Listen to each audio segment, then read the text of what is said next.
ಎಲ್ಲರಿಗೂ ನಮಸ್ಕಾರಗಳು. ನಾವು ಈಗ ನಾಮಪದಗಳ ಬಗ್ಗೆ ಕಲಿತಾ ಇದ್ವಿ. ನಾಮಪದದಲ್ಲಿ ಎರಡು ವಿಧ ಇದ್ದಾವೆ. ಒಂದು ಸಹಜನಾಮ, ಮತ್ತೊಂದು ಸಾಧಿತನಾಮ. ಸಹಜನಾಮ ಅಂತ ಬಂದದ್ರಲ್ಲಿ ಮತ್ತೆ 9 ವಿಧಗಳು: ವಸ್ತುವಾಚಕ, ಗುಣವಾಚಕ, ಭಾವನಾಮ, ಸಂಖ್ಯಾವಾಚಕ, ಸಂಖ್ಯೇಯವಾಚಕ, ಪ್ರಕಾರವಾಚಕ, ಪ್ರಮಾಣವಾಚಕ, ದಿಗ್ವಾಚಕ ಮತ್ತೆ ಸರ್ವನಾಮಗಳು. ಅದನ್ನು ನಾವೀಗ ಕಲಿತಾಯಿತು. ಎರಡನೇ ವಿಧಕ್ಕೆ ಬಂದರೆ ಸಾಧಿತ ನಾಮಪದ. ಸಾಧಿತ ನಾಮಪದದಲ್ಲಿ ಮತ್ತೆ 3 ವಿಧ: ತದ್ದಿತ, ಕೃದಂತ, ಹಾಗೇನೆ ಸಮಾಸಗಳು ಅಂತ. ಈಗ ತದ್ದಿತ ಹಾಗೆ ಕೃದಂತ ಇದನ್ನು ಸಂಪೂರ್ಣವಾಗಿ ನಾವು ಕಲಿತ್ವಿ. ತದ್ದಿತ ನಾಮಪದ ಅದರ ವಿಧಗಳು, ಕೃದಂತ ಅದರ ವಿಧಗಳು, ಅದನ್ನೆಲ್ಲ ನಾವು ಈಗಾಗಲೇ ಕಲಿತಾಯಿತು. ಈಗ ಮುಂದಿನ ಅಧ್ಯಾಯ ಅಂತ ಹೇಳಿದ್ರೆ ಅದರಲ್ಲಿರುವ ಮತ್ತೊಂದು ವಿಧ, ಸಾಧಿತ ನಾಮಪದದ ಮತ್ತೊಂದು ವಿಧ ಸಮಾಸ. ನಮಗೀಗಾಗಲೇ ಗೊತ್ತಿದೆ, ಸಾಧಿತ ನಾಮಪದ ಅಂತಂದ್ರೆ ನಾವೇ ಸೃಷ್ಟಿಸಿದ ಪದಗಳು, ನಾವೇ ಸೃಜಿಸಿದಂತಹ ಪದಗಳು, ನಾವು ಉತ್ಪತ್ತಿ ಮಾಡಿದಂತಹ ಪದಗಳು. ಯಾಕೆ ಹೊಸ ಹೊಸ ಪದಗಳನ್ನ ಸೃಷ್ಟಿ ಮಾಡ್ತಾ ಇದ್ದೀವಿ ಅಂತ ಹೇಳಿದ್ರೆ, ಒಂದು ನಮ್ಮ ಶ್ರಮವನ್ನ ಕಡಿಮೆ ಮಾಡಿಕೊಳ್ಳೋದು, ಮತ್ತೊಂದು ಸಮಯವನ್ನ ಉಳಿಸುವ ಕಾರಣಕ್ಕೋಸ್ಕರ ನಾವು ಸಾಧಿತ ನಾಮಪದಗಳನ್ನ ಸೃಷ್ಟಿ ಮಾಡ್ತಾ ಹೋಗ್ತಾ ಇದ್ದೀವಿ. ಹಾಗ ಸೃಷ್ಟಿ ಮಾಡುವಾಗ ತದ್ದಿತ ನಾಮಪದಗಳು ಹಾಗೆಯೇ ಕೃದಂತ ನಾಮಪದಗಳನ್ನು ಕೂಡ ಸೃಷ್ಟಿಸಿದ್ದೀವಿ. ಹಾಗಾದ್ರೆ ಈಗ ನಾವು ಸಮಾಸವನ್ನು ನೋಡೋದಾದ್ರೆ ಅಲ್ಲಿಯೂ ಕೂಡ ಹಾಗೆಯೇ ನಮ್ಮ ಶ್ರಮವನ್ನು ಉಳಿಸೋದಕ್ಕಾಗಿ, ನಮ್ಮ ಸಮಯವನ್ನು ಉಳಿತಾಯ ಮಾಡೋದಕ್ಕೋಸ್ಕರವಾಗಿ ನಾವು ಸೃಷ್ಟಿಸಿದಂತಹ ಪದಗಳೇ ಸಮಾಸವೂ ಕೂಡ ಹೌದು. ಹಾಗಾದ್ರೆ ನಾವು ಇವತ್ತಿನ ತರಗತಿಯಲ್ಲಿ ಸಮಾಸ ಅಂತಂದ್ರೆ ಏನು, ಸಮಾಸದ ವಿಧಗಳು ಯಾವ್ಯಾವುದು, ಸಮಾಸಗಳನ್ನ ಸುಲಭವಾಗಿ ಗುರುತಿಸೋದು ಹೇಗೆ ಅನ್ನೋದನ್ನ ಇವತ್ತಿನ ತರಗತಿಯಲ್ಲಿ ನಾವು ಕಲಿತಾ ಹೋಗೋಣ. ಹಾಗಾದ್ರೆ ಇವತ್ತು ಸಮಾಸ.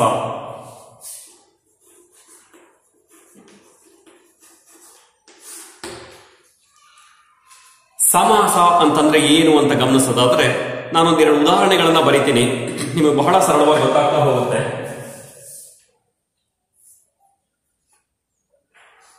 ಮರಗಳಿಂದ, ಗಿಡಗಳಿಂದ, ಬಳ್ಳಿಗಳಿಂದ ಮೂಲಿಕೆಗಳು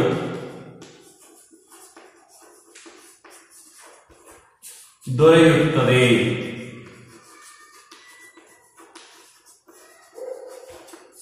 ನೋಡಿ, ನಾನೊಂದು ಉದಾಹರಣೆಯನ್ನ ಬರೆದಿದ್ದೀನಿ. ಮರಗಳಿಂದ, ಗಿಡಗಳಿಂದ, ಬಳ್ಳಿಗಳಿಂದ ಮೂಲಿಕೆಗಳು ದೊರೆಯುತ್ತದೆ ಅಂದ್ರೆ ಔಷಧಿಗಳು ದೊರೆಯುತ್ತದೆ ಅಂತ ನಾನು ಬರಿತಾ ಇದ್ದೀನಿ.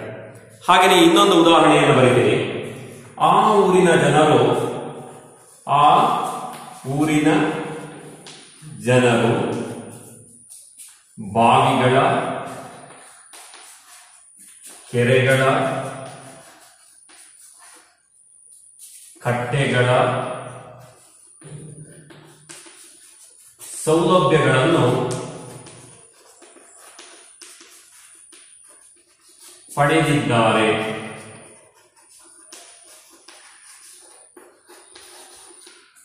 ಆ ಊರಿನ ಜನರು ಬಾವಿಗಳ, ಕೆರೆಗಳ, ಕಟ್ಟೆಗಳ ಸೌಲಭ್ಯವನ್ನು ಪಡೆದಿದ್ದಾರೆ ಅಂತ ಬರೆದಿದೆ. ಹಾಗೆಯೇ ಅರ್ಜುನನು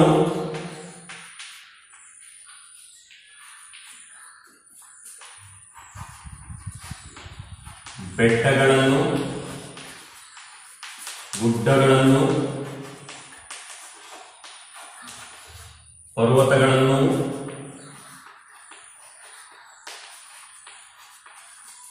ದಾಟಿ ಬಂದನು.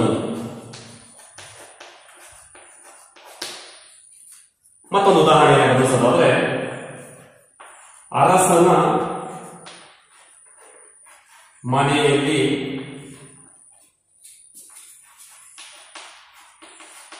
ಸಂಭ್ರಮವೋ ಸಂಭ್ರಮ ಅಂತ ಬರೀತಾ ಇದ್ದೀನಿ. ಇಲ್ಲಿ ಕೆಲವು ಉದಾಹರಣೆಗಳನ್ನ ಬರೆದಿದ್ದೀನಿ ನಾನು. ಮರಗಳಿಂದ, ಗಿಡಗಳಿಂದ, ಬಳ್ಳಿಗಳಿಂದ, ಬಳ್ಳಿಗಳಿಂದ ಮೂಲಿಕೆಗಳು ದೊರೆಯುತ್ತವೆ. ಹಾಗೆಯೇ ಆ ಊರಿನ ಜನರು ಬಾವಿಗಳ, ಕೆರೆಗಳ, ಕಟ್ಟೆಗಳ ಸೌಲಭ್ಯವನ್ನು ಪಡೆದಿದ್ದಾರೆ. ಅರ್ಜುನನು ಬೆಟ್ಟಗಳನ್ನು, ಗುಡ್ಡಗಳನ್ನು, ಪರ್ವತಗಳನ್ನು, ಬೇಕಾದ್ರೆ ನದಿಗಳನ್ನು ದಾಟಿ ಬಂದನು ಅಂತ ಹೇಳ್ತಾ ಇದ್ದೀವಿ. ಹಾಗೆಯೇ ಅರಸನ ಮನೆಯಲ್ಲಿ ಸಂಭ್ರಮವೋ ಸಂಭ್ರಮ ಅಂತ ಕೆಲವು ಉದಾಹರಣೆಗಳನ್ನು ಬರೆದಿದ್ದೀನಿ. ಈ ಉದಾಹರಣೆಗಳನ್ನು ಗಮನಿಸಿದಾಗ ನಮಗೆ ಗೊತ್ತಾಗ್ತಾ ಇದೆ ಈಗ ಇಷ್ಟೊಂದು ನಾಮಪದಗಳನ್ನು ಬರಿತಾ ಹೋಗಿದ್ದೀವಿ, ಅದಕ್ಕೆಲ್ಲ ವಿಭಕ್ತಿ ಪ್ರತ್ಯಯಗಳನ್ನ ಹಾಕಿದ್ದೀವಿ. ನಮಗೆ ತುಂಬಾ ಸಮಯ ಬೇಕಾಗ್ತಾ ಇದೆ, ಸ್ವಲ್ಪ ಶ್ರಮ ಜಾಸ್ತಿ ಅನಿಸ್ತದೆ. ಹಾಗಾಗಿ ನಾವು ಹೇಳಬೇಕಾದ್ರೆ ಸಾಮಾನ್ಯವಾಗಿ ಮರ ಗಿಡ ಬಳ್ಳಿಗಳಿಂದ ಮೂಲಿಕೆಗಳು ದೊರೆಯುತ್ತವೆ. ನಾವು ಸಾಮಾನ್ಯವಾಗಿ ಉಚ್ಚಾರಣೆ ಮಾಡಬೇಕಾದ್ರೆ ದಿನನಿತ್ಯ ಬಳಕೆಯಲ್ಲಿ ಹಾಗೆ ಬಳಸ್ತಾ ಇದ್ದೀವಿ. ಮರ ಗಿಡ ಬಳ್ಳಿಗಳಿಂದ ಮೂಲಿಕೆಗಳು ದೊರೆಯುತ್ತದೆ. ಹಾಗೆಯೇ ಆ ಊರಿನ ಜನರು ಕೆರೆ ಕಟ್ಟೆ ಬಾವಿಗಳ ಸೌಲಭ್ಯವನ್ನು ಪಡೆದಿದ್ದಾರೆ. ಇಲ್ಲಿರುವ ವಿಭಕ್ತಿ ಪ್ರತ್ಯಯಗಳನ್ನು ಬಿಟ್ಟು ಸಾಮಾನ್ಯ ಹೇಳ್ತೀವಿ, ಕೆರೆ ಬಾವಿ ಕಟ್ಟೆಗಳ ಸೌಲಭ್ಯವನ್ನು ಪಡೆದಿದ್ದಾರೆ. ಹಾಗೆಯೇ ಅರ್ಜುನನು ಬೆಟ್ಟ ಗುಡ್ಡ ಪರ್ವತ ನದಿಯನ್ನು ದಾಟಿ ಬಂದನು ಅಂತ ಹೇಳ್ತಾ ಇದ್ದೀವಿ. ಇಲ್ಲಿರುವ ವಿಭಕ್ತಿ ಪ್ರತ್ಯಯವನ್ನು ತೆಗೆದು ಸೇರಿಸಿದನ್ನು ಒಂದೇ ಪದವಾಗಿ ಹೇಳ್ತಾ ಇದ್ದೀವಿ. ಹಾಗೆ ಇಲ್ಲಿ ಬಂದಾಗ ಅರಸನ ಮನೆಯಲ್ಲಿ ಸಂಭ್ರಮವನ್ನು ತೆಗೆದುಬಿಟ್ಟು ಅರಸನ ಮನೆ ಶುದ್ಧ ಹೇಳೋದ್ರ ಬದಲಿಗೆ ಅರಮನೆಯಲ್ಲಿ ಸಂಭ್ರಮ ಅಂತ ಹೇಳ್ತಾ ಇದ್ದೀವಿ. ಅಂದ್ರೆ ನಾವು ಈ ಪದಗಳನ್ನೆಲ್ಲ ಸೇರಿಸಿ 2 ಆಗಿರ್ಬೋದು ಅಥವಾ 3 ಆಗಿರ್ಬೋದು, 4 ಪದಗಳಾಗಿರ್ಬೋದು, ಆ ಪದಗಳನ್ನ ಸೇರಿಸಿ ಒಂದೇ ಪದವನ್ನಾಗಿ ಮಾಡ್ತಾ ಇದ್ದೀವಿ. ಹಾಗೆ ಒಂದೇ ಪದವನ್ನಾಗಿ ಮಾಡಬೇಕಾದ್ರೆ ಯಾವುದೇ ಕಾರಣಕ್ಕೆ ಅರ್ಥ ಕೆಡುವ ಹಾಗಿಲ್ಲ. ಅರ್ಥ ಆಗ್ತಿದೆ ಅಂತ ಭಾವಿಸ್ತೀನಿ. ನಾವು 2 ಆಗಿರ್ಬೋದು, 2ಕ್ಕಿಂತ ಹೆಚ್ಚು ಪದಗಳನ್ನ ಸೇರಿಸಿ ಒಂದೇ ಪದವನ್ನಾಗಿ ಮಾಡ್ತಾ ಇದ್ದೀವಿ. ಹಾಗೆ ಮಾಡಬೇಕಾದ್ರೆ ಆ ಪದಗಳಲ್ಲಿರುವಂತಹ ವಿಭಕ್ತಿ ಪ್ರತ್ಯಯವನ್ನ ಕಳ್ಕೊಂಡು ಆ 2 ಅಥವಾ 2ಕ್ಕಿಂತ ಹೆಚ್ಚು ಪದಗಳು ಒಂದು ಪದವಾಗುತ್ತೆ. ಆ ಒಂದು ಪದವನ್ನಾಗಿ ಮಾಡೋದನ್ನೇ ನಾವು ಸಮಾಸ ಅಂತ ಕರಿತಾ ಇದ್ದೀವಿ. ಹಾಗೆ ನಾವು 2 ಅಥವಾ 2ಕ್ಕಿಂತ ಹೆಚ್ಚು ಪದಗಳನ್ನ ಸೇರಿಸಿ ಸಮಾಸ ಅಥವಾ ಸಮಸ್ತ ಪದ ಅಂತಲೂ ಕೂಡ ಕರಿತೀವಿ. ನಾವು ಸಮಾಸ ಮಾಡಬೇಕಾದ್ರೆ ಯಾವುದೇ ಕಾರಣಕ್ಕೆ ಇವುಗಳ ಅರ್ಥ ಕೆಡಬಾರದು. ಇವುಗಳ ಅರ್ಥ ಕೆಡದ ಹಾಗೆ 2 ಅಥವಾ 2ಕ್ಕಿಂತ ಹೆಚ್ಚು ಪದಗಳನ್ನ ಸೇರಿಸಿ ಒಂದೇ ಪದ ಮಾಡೋದನ್ನ ನಾವು ಸಮಾಸ ಅಥವಾ ಸಮಸ್ತ ಪದ ಅಂತ ಕರಿತೀವಿ. 2 ಆಗಿರ್ಬೋದು, 2ಕ್ಕಿಂತ ಹೆಚ್ಚು ಪದಗಳನ್ನ ಸೇರಿಸಿ ಅರ್ಥ ಕೆಡದಂತೆ ಒಂದು ಪದವನ್ನಾಗಿ ಮಾಡೋದನ್ನೇ ನಾವು ಸಮಾಸ ಅಂತ ಕರಿತೀವಿ ಅಂತ ಗೊತ್ತಾಯ್ತು. ನೋಡಿ, ಇದನ್ನ ಅರಸನ ಮನೆ ಅನ್ನೋದನ್ನ ತೆಗೆದುಬಿಟ್ಟು ಅರಮನೆ ಅಂತ ಮಾಡ್ತಾ ಇದ್ದೀವಿ, ಅರ್ಥ ಕೆಡ್ತಾ ಇಲ್ಲ. ಅಥವಾ ಕಾಲಿನ ಬಳೆ ಅಂತ ಇದೆ, ಸೇರಿಸ್ಬಿಟ್ಟು ನಾವು ಕಾಲ್ ಬಳೆ ಅಂತ ಮಾಡ್ತಾ ಇದ್ದೀವಿ. ಹಿರಿದಾದ ಮರ ಅಂತ ಹೇಳೋ ಬದಲಿಗೆ ಹೆಮ್ಮರ ಅಂತ ಹೇಳ್ತಾ ಇದ್ದೀವಿ. ಹಿರಿದಾದ ದಾರಿ ಅನ್ನೋ ಬದಲಿಗೆ ಹೆದ್ದಾರಿ ಅಂತ ನಾವು ಕರಿತಾ ಇದ್ದೀವಿ.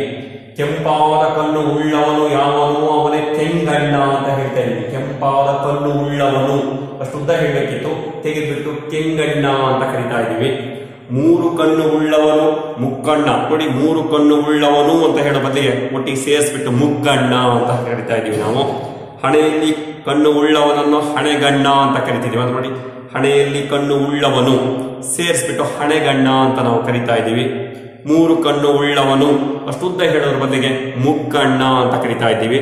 ಹಾಗೆ ಅಂದ್ರೆ ನಮ್ಮ ಸಮಯ ಮತ್ತೆ ಶ್ರಮವನ್ನು ಉಳಿಸೋದಕ್ಕೋಸ್ಕರವಾಗಿ ನಾವು 2 ಅಥವಾ 2ಕ್ಕಿಂತ ಹೆಚ್ಚು ಪದಗಳನ್ನ ಸೇರಿಸಿ ಒಂದು ಪದ ಮಾಡೋದನ್ನೇ ನಾವು ಸಮಾಸ ಅಂತ ಕರಿತೀವಿ. ಹಾಗಾದ್ರೆ ಸಮಾಸವನ್ನ ಮಾಡಬೇಕಾದ್ರೆ ಅಲ್ಲಿ ಬರುವ ಕೆಲವು ಪರಿಕಲ್ಪನೆಗಳು, ಕೆಲವು ಪದಗಳ ಪರಿಚಯ ನಮ್ಗೆ ಇರಲೇಬೇಕಾಗುತ್ತೆ. ಹಾಗಾಗಿ ಸಮಾಸ ಪ್ರಕ್ರಿಯೆಯಲ್ಲಿ ಬರುವಂತಹ ಕೆಲವು ಪದಗಳ ಪರಿಚಯವನ್ನ ನಾವು ಮಾಡ್ತಾ ಹೋಗೋಣ.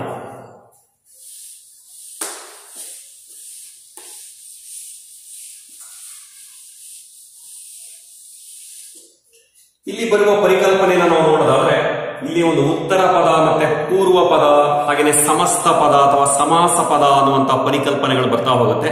ಹಾಗಾದ್ರೆ ಆ ಪರಿಕಲ್ಪನೆಗಳು ಏನು, ಅದನ್ನ ಯಾಕೆ ಹಾಕಿ ಕರಿತೀವಿ ಅನ್ನೋದನ್ನ ಈಗ ನೋಡ್ತಾ ಹೋಗೋಣ. ನೋಡಿ, ನಾನು ಅರಸನ ಮನೆ ಅಂತ ಹೇಳಿದೆ. ಅರಸನ ಪ್ಲಸ್ ಮನೆ ಅಂತ ಹೇಳ್ತಾ ಇದೀವಿ. ಇದನ್ನ ಈ ರೀತಿ ನಾವು ಸಮಾಸ ಮಾಡ್ಬೇಕಾದ್ರೆ ಈ ತರ ಬಿಡಿಸ್ತಾ ಹೋಗ್ತೀವಿ. ಈ ತರ ಬಿಡಿಸೋದನ್ನ ನಾವು ವಿಗ್ರಹ ವಾಕ್ಯ ಅಂತ ಕರಿತೀವಿ. ನೋಡಿ, ಮೊದಲನೇ ಪರಿಕಲ್ಪನೆ, ನಾವು ಈ ರೀತಿ ಪದವನ್ನ ಅರಮನೆ ಅಂತ ಇದೆ, ಆ ಪದವನ್ನ ಬಿಡಿಸ್ತೀವಲ್ವಾ, ಅರಸನ ಪ್ಲಸ್ ಮನೆ ಅಂತ ಈ ರೀತಿ ಬಿಡಿಸೋದನ್ನ ವಿಗ್ರಹ ವಾಕ್ಯ ಅಂತ ಕರಿತಾ ಇದ್ದೀವಿ. ನಾವು ಇದನ್ನ ವಿಗ್ರಹ ವಾಕ್ಯ ಅಂತ ಕರಿತೇವೆ. ವಿಗ್ರಹ ವಾಕ್ಯ ಅಂದ್ರೆ ಈ ಪದಗಳನ್ನ ಬಿಡಿಸುವ ಪ್ರಕ್ರಿಯೆಯನ್ನ ನಾವು ವಿಗ್ರಹ ವಾಕ್ಯ ಅಂತ ಕರಿತಾ ಇದ್ದೀವಿ. ಅರಸನ ಮತ್ತೆ ಮನೆ ಅಂತ ಈ ರೀತಿ ಬಿಡಿಸಿ ಏನು ಬರೀತಾ ಇದೀವೋ, ಈ ಬಿಡಿಸಿ ಬರೆಯುವ ಪ್ರಕ್ರಿಯೆಯನ್ನ ವಿಗ್ರಹ ವಾಕ್ಯ ಅಂತ ಕರೀತಾರೆ. ಅದರ ಜೊತೆಗೆ ಇಲ್ಲಿ ಬರುವಂತ ಅರಸ ಮತ್ತೆ ಮನೆ ಇದಕ್ಕೂ ಕೂಡ ಬೇರೆ ಬೇರೆ ಹೆಸರನ್ನ ಕೊಟ್ಟಿದ್ದೀವಿ. ಇದನ್ನ ಪೂರ್ವ ಪದ ಅಂತ ಕರೀತಾ ಇದ್ದೀವಿ. ಪೂರ್ವ ಪದ, ಇದನ್ನ ಪೂರ್ವ ಪದ ಅಂತ ಕರೀತಾ ಇದ್ದೀವಿ. ಇದನ್ನ ಉತ್ತರ ಪದ ಅಂತ ಕರಿತಾ ಇದ್ದೀವಿ. ನೋಡಿ, ಇದನ್ನ ಪೂರ್ವ ಪದ. ಪೂರ್ವ ಅಂದ್ರೆ ಹಿಂದಿನದು, ಈ ಪದದ ಹಿಂದೆ ಇರುವ ಪದ. ಪೂರ್ವ ಅಂದ್ರೆ ಹಿಂದಿಂದು, ನಮ್ಮ ಪೂರ್ವಜರು ಅಂತ ಹೇಳ್ತೀವಲ್ವ ನಾವು. ಹಾಗಾಗಿ ಪೂರ್ವ ಅಂದ್ರೆ ಹಿಂದಿನ ಪದ. ಇಲ್ಲಿ ಬರುವ ಮೊದಲ ಪದವನ್ನ ನಾವು ಪೂರ್ವ ಪದ ಅಂತ ಕರಿತಾ ಇದ್ದೀವಿ. ನಂತರ ಉತ್ತರ, ಉತ್ತರಾಧಿಕಾರಿ ಅಂತ ಹೇಳ್ತೀವಲ್ವ. ಉತ್ತರ ಅಂದ್ರೆ ಮುಂದಿನದು ಅಂತ. ಹಾಗಾಗಿ ಈ ಪದದ ಮುಂದೆ ಇರುವ ಪದವನ್ನ ಉತ್ತರ ಪದ ಅಂತ ಕರಿತಾ ಇದ್ದೀವಿ. ವಿಗ್ರಹ ವಾಕ್ಯ ಅಂತಂದ್ರೆ ಈ ಎರಡು ಪದಗಳನ್ನ ಬಿಡಿಸಿ ಬರೆಯೋದನ್ನ ವಿಗ್ರಹ ವಾಕ್ಯ ಅಂತ ಕರಿತಾ ಇದ್ದೀವಿ. ಈ ವಿಗ್ರಹ ವಾಕ್ಯ ಮಾಡಿದ ನಂತರ ಇಲ್ಲಿ ಬರುವ ಮೊದಲನೇ ಪದವನ್ನ ನಾವು ಪೂರ್ವ ಪದ ಅಂತ ಕರಿತಾ ಇದ್ದೀವಿ. ಇದನ್ನ ನಾವು ಉತ್ತರ ಪದ ಅಂತ ಕರಿತಾ ಇದ್ದೀವಿ. ಅಂದ್ರೆ ಈ ಪದದ ಕೊನೆಯಲ್ಲಿರುವ, ಅಂದ್ರೆ ಹಿಂದೆ ಇರುವ ಅಥವಾ ಮೊದಲು ಬರುವಂತಹ ಈ ಪದವೇ ಪೂರ್ವ ಪದ, ನಂತರ ಬರುವ ಈ ಪದವನ್ನು ನಾವು ಉತ್ತರ ಪದ ಅಂತ ಕರಿತಾ ಇದ್ದೀವಿ.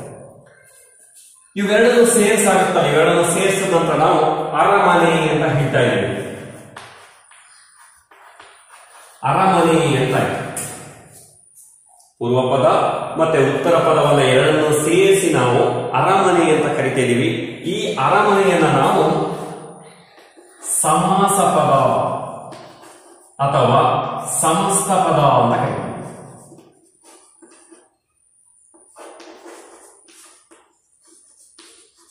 ನೋಡಿ, ಇದು ಪೂರ್ವ ಪದ, ಇದು ಉತ್ತರ ಪದ. ಈ ಎರಡನ್ನು ಸೇರಿಸಿ ಆಗುವಂತಹ ರೂಪ ಏನಿದೆ ಅರಮನೆ, ಇದನ್ನು ನಾವು ಸಮಾಸ ಅಥವಾ ಸಮಸ್ತ ಪದ, ಸಮಾಸ ಪದ ಅಥವಾ ಸಮಸ್ತ ಪದ ಅಂತ ಹೇಳಿ ಕರಿತೀವಿ. ಇದಿಷ್ಟು ಪರಿಕಲ್ಪನೆಗಳು. ಮೊದಲನೇದು ಪೂರ್ವ ಪದ, ಉತ್ತರ ಪದ, ವಿಗ್ರಹ ವಾಕ್ಯ, ಜೊತೆಗೆ ಸಮಾಸ ಅಥವಾ ಸಮಸ್ತ ಪದ ಅನ್ನುವಂತ ಇಷ್ಟು ಪರಿಕಲ್ಪನೆಗಳು ನಮ್ಮ ಸಮಾಸದಲ್ಲಿ ಬರ್ತವೆ. ಇಲ್ಲಿ ಒಂದು ನೀವು ನೆನಪಿಟ್ಕೋಬೇಕಾದ ಅಂಶ ಯಾವುದು ಅಂದ್ರೆ, ಈ ಪೂರ್ವ ಪದ ಮತ್ತೆ ಉತ್ತರ ಪದದ ಪರಿಕಲ್ಪನೆ ದ್ವಂದ್ವ ಸಮಾಸವನ್ನು ಹೊರತುಪಡಿಸಿ ಉಳಿದೆಲ್ಲ ಸಮಾಸಗಳಲ್ಲೂ ಕೂಡ ಬರುತ್ತೆ. ದ್ವಂದ್ವ ಸಮಾಸದಲ್ಲಿ ಎರಡಕ್ಕಿಂತ ಹೆಚ್ಚು ಪದಗಳು ಬರ್ತಾ ಹೋಗೋದ್ರಿಂದ ಅಲ್ಲಿ ನಾವು ಉತ್ತರ ಪದ ಮತ್ತೆ ಪೂರ್ವ ಪದವನ್ನ ಗುರುತಿಸಬಹುದು. ನಂತರ ಅನೇಕ ಪದಗಳು ಅಂದ್ರೆ 3-4 ಪದ ಬರೋದ್ರಿಂದ ಅಲ್ಲಿ ಉತ್ತರ ಪದ ಪೂರ್ವ ಪದದ ಪರಿಕಲ್ಪನೆಯನ್ನು ನಾವು ಅದಕ್ಕೆ ಸರಿದೂಗಿಸೋದು ಕಷ್ಟ ಆಗುತ್ತೆ. ಅದನ್ನು ಹೊರತುಪಡಿಸಿ ಉಳಿದೆಲ್ಲ ಸಮಾಸಗಳಲ್ಲಿಯೂ ಕೂಡ ಪೂರ್ವ ಪದ ಉತ್ತರ ಪದ ಇರುತ್ತೆ. ಇದಾದ ನಂತರ ನಮಗೆ ಮುಂದೆ ತಿಳ್ಕೋಬೇಕಾದಂತಹ ಅಂಶ ಯಾವುದು ಅಂದ್ರೆ,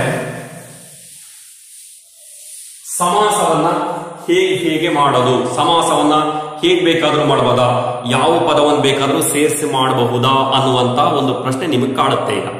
ಅಂದ್ರೆ ಯಾವ ಪದ ಬೇಕಾದ್ರೂ ಸೇರಿಸ್ಕೊಂಡು ನಾವು ಮಾಡ್ತಾ ಹೋಗ್ಬೋದಾ ಅಂತ. ಅದಕ್ಕೆ ನಮ್ಮ ಕನ್ನಡ ವ್ಯಾಕರಣಕಾರರು ಕೆಲವು ವಿಚಾರಗಳನ್ನ ಹೇಳ್ತಾ ಹೋಗ್ತಾರೆ. ಯಾವ್ಯಾವ ಪದಗಳನ್ನ ಸೇರಿಸಿ ನಾವು ಸಮಾಸ ಮಾಡಬೇಕು ಅನ್ನೋದಕ್ಕೆ ಒಂದಷ್ಟು ಮಾರ್ಗದರ್ಶನವನ್ನ ಅವ್ರು ನೀಡ್ತಾ ಹೋಗ್ತಾರೆ.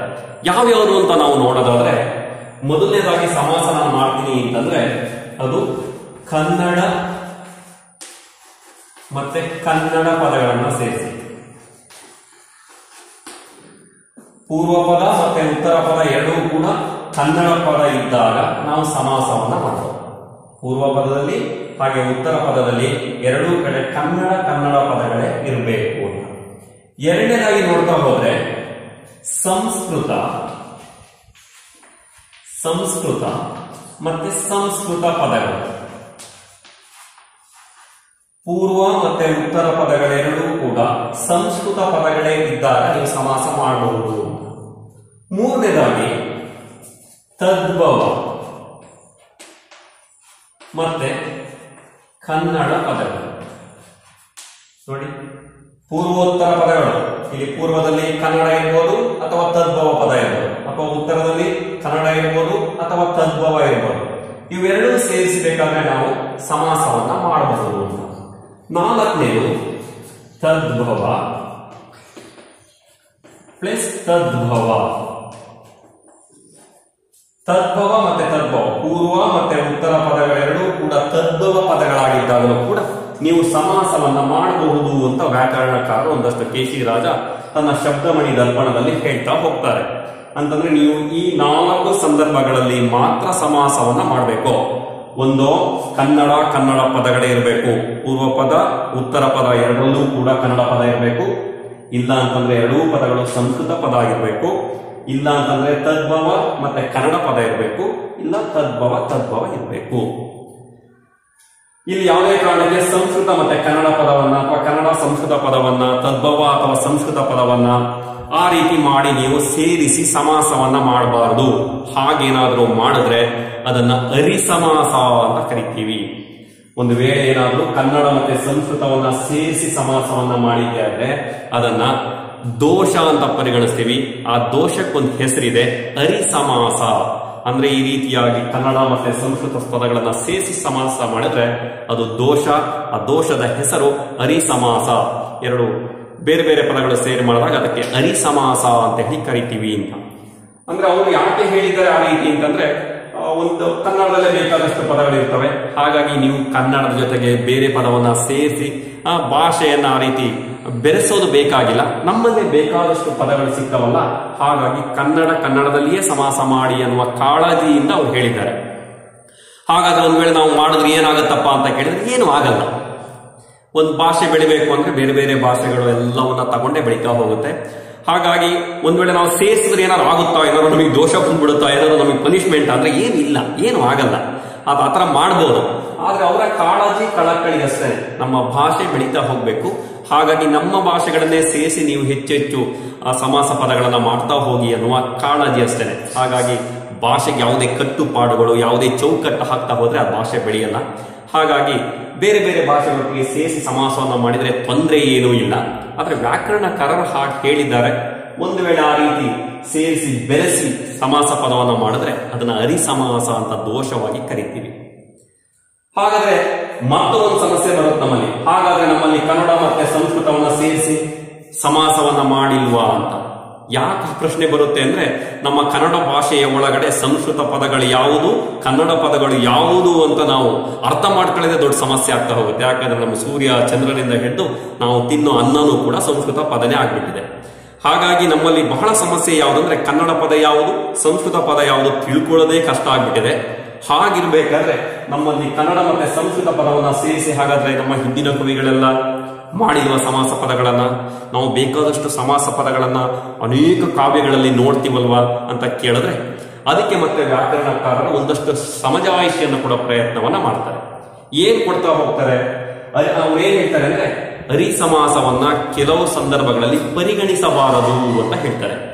ಅರಿಸಮಾಸವನ್ನ ಒಂದು ದೋಷವಾಗಿ ಪರಿಗಣಿಸಬಾರದು, ಹಾಗೆ ಮಾಡಿದ್ರೆ ಅದನ್ನು ಒಪ್ಕೊಳ್ಬಹುದು ಅಂತ ಹೇಳ್ತಾ ಹೋಗ್ತಾರೆ. ಹಾಗಾದ್ರೆ ಯಾವ ಯಾವ ಸಂದರ್ಭದಲ್ಲಿ ಅರಿಸಮಾಸವನ್ನ ನಾವು ಒಪ್ಪಬೇಕು ಅಂತಂದ್ರೆ ಆ ಕೆಲವು ಸಂದರ್ಭಗಳನ್ನ ಗಮನಿಸೋಣ.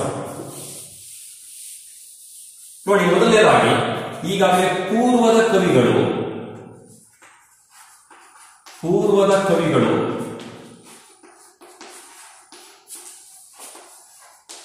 ಬಳಸಿರುವಂತಹ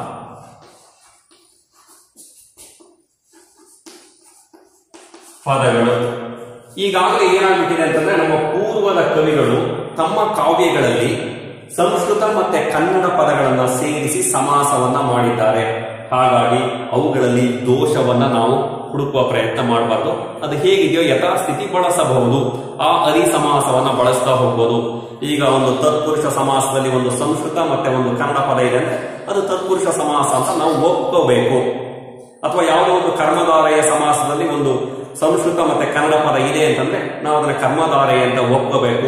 ಅದನ್ನ ದೋಷ ಅಂತ ಪರಿಗಣಿಸಬಾರದು ಅಂತ ಹೇಳಿ ವ್ಯಾಕರಣಕಾರರು ಹೇಳ್ತಾರೆ. ಹಾಗಾಗಿ ಈಗಾಗಲೇ ಪೂರ್ವದ ಕವಿಗಳು ಬಳಸಿರುವಂತಹ ಪದಗಳಿಗೆ ನಾವು ಯಾವುದೇ ದೋಷವನ್ನ ಹುಡುಕೋ ಪ್ರಯತ್ನ ಮಾಡಬಾರದು. ಎರಡನೇದಕ್ಕೆ ಬಂದ್ರೆ ಬಿರುದಾವಳಿಗಳನ್ನು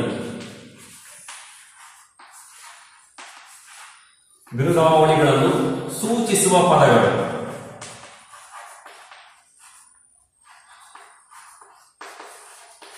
ನೋಡಿ, ಕೆಲವು ಬಿರುದಾವಳಿಗಳನ್ನು ಕೊಡುವ ಸಂದರ್ಭದಲ್ಲಿ ಸಂಸ್ಕೃತ ಮತ್ತೆ ಕನ್ನಡ ಪದಗಳೆರಡನ್ನೂ ಸೇರಿಸಿ ಸಮಾಸಗಳನ್ನ ಮಾಡಿಬಿಟ್ಟಿದ್ದಾರೆ ಅಥವಾ ಇದು ಮಾಡ್ತೀವಿ ಅಂತಂದ್ರೆ ಅಲ್ಲಿಯೂ ಕೂಡ ನಾವು ದೋಷವನ್ನ ಪರಿಗಣಿಸುವ ಅವಶ್ಯಕತೆ ಇಲ್ಲ, ಅವುಗಳನ್ನ ಬಳಸಬಹುದು ಅಂತ ವ್ಯಾಕರಣಕಾರರು ಹೇಳ್ತಾರೆ. ಮೂರನೇದಕ್ಕೆ ಬಂದ್ರೆ ನೋಡಿ, ಗಮಕ ಸಮಾಸ.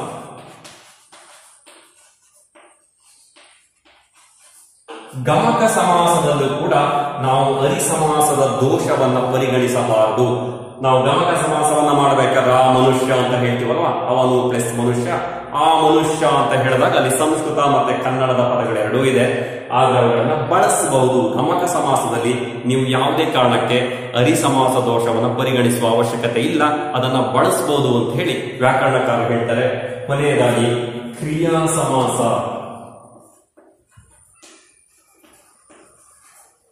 ನೋಡಿ, ಕ್ರಿಯಾ ಸಮಾಸವನ್ನ ಮಾಡಬೇಕಾದ್ರೂ ಕೂಡ ನಾವು ಸಂಸ್ಕೃತ ಮತ್ತೆ ಕನ್ನಡ ಪದವನ್ನ ಸೇರಿಸಿ ಸಮಾಸವನ್ನ ಮಾಡಬಹುದು. ಅಲ್ಲಿಯೂ ಕೂಡ ದೋಷವನ್ನಾಗಿ ಪರಿಗಣಿಸುವ ಅವಶ್ಯಕತೆ ಇಲ್ಲ ಅಂತ ಹೇಳಿ ವ್ಯಾಕರಣಕಾರರು ಹೇಳಿರೋದ್ರಿಂದ ಈ 4 ಸಂದರ್ಭದಲ್ಲಿ ಅರಿ ಸಮಾಸವನ್ನ ನಾವು ದೋಷ ಅಂತ ಪರಿಗಣಿಸದೆ ಅವುಗಳನ್ನು ನಾವು ಬಳಸ್ಕೊಂಡು ಯಥಾಸ್ಥಿತಿಯಾಗಿ ಬಳಸ್ಕೊಂಡು ಹೋಗ್ಬೋದು ಅಂತ ಹೇಳಿದ್ದಾರೆ. ಇದಿಷ್ಟು ನಮ್ಮ ಸಮಾಸ ಅಂತ ಬಂದಾಗ ಸಮಾಸ ಪ್ರಕ್ರಿಯೆ. ಸಮಾಸ ಅಂದ್ರೆ ಗೊತ್ತಾಯ್ತು ನಿಮಗೆ, 2 ಅಥವಾ 2ಕ್ಕಿಂತ ಹೆಚ್ಚು ಪದಗಳು ಸೇರಿ ಅರ್ಥ ಕೆಡದಂತೆ ಒಂದು ಪದವಾಗೋದನ್ನೇ ನಾವು ಸಮಾಸ ಪದ ಅಥವಾ ಸಮಸ್ತ ಪದ ಅಂತ ಕರಿತಾ ಹೋಗ್ತೀವಿ. ಅಲ್ಲಿ ಬರೆಯುವ ಪರಿಕಲ್ಪನೆ ಅಂತಂದ್ರೆ ವಿಗ್ರಹ ವಾಕ್ಯ, ಅಂದ್ರೆ ಆ ಪದಗಳನ್ನು ಬಿಡಿಸಿ ಬರೆಯೋದನ್ನ ವಿಗ್ರಹ ವಾಕ್ಯ ಅಂತ ಕರಿತೀವಿ. ಹಾಗೆಯೇ ಮೊದಲ ಪದವನ್ನ ನಾವು ಉತ್ತರ ಪದ, ಪೂರ್ವ ಪದ ಅಂತ ಕರೆದ್ರೆ ನಂತರ ಬರುವ ಪದವನ್ನ ನಾವು ಉತ್ತರ ಪದ ಅಂತ ಕರಿತಾ ಹೋಗ್ತೀವಿ. ಅವೆರಡೂ ಪದಗಳನ್ನ ಸೇರಿಸಿ ಬರೆಯುವಂತಹ ಪದವನ್ನು ನಾವು ಸಮಾಸ ಪದ ಅಥವಾ ಸಮಸ್ತ ಪದ ಅಂತ ಕರಿತೀವಿ ಅಂತ ಗಮನಿಸಿದ್ವಿ. ಜೊತೆಗೆ ಯಾವ ಯಾವ ಸಂದರ್ಭದಲ್ಲಿ ನಾವು ಸಮಾಸವನ್ನ ಮಾಡಬಹುದು ಅನ್ನೋದನ್ನ ಗಮನಿಸಿದ್ವಿ.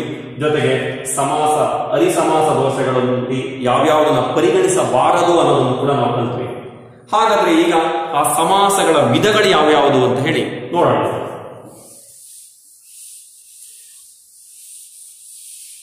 ಸಮಾಸಗಳಲ್ಲಿ ಸುಮಾರು 8 ವಿಧಗಳಿದ್ದಾವೆ.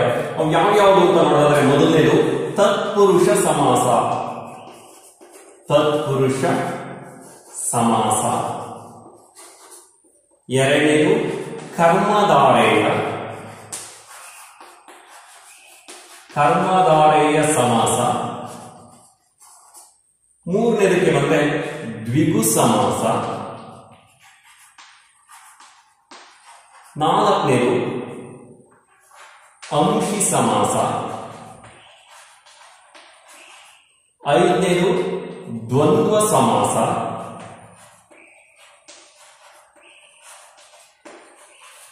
ಆರನೇದು ಬಹುರ್ವೀಹಿ ಸಮಾಸ. ಏಳನೇದು ಕ್ರಿಯಾ ಸಮಾಸ. ಎಂಟನೇದು ಗಮಕ ಸಮಾಸ.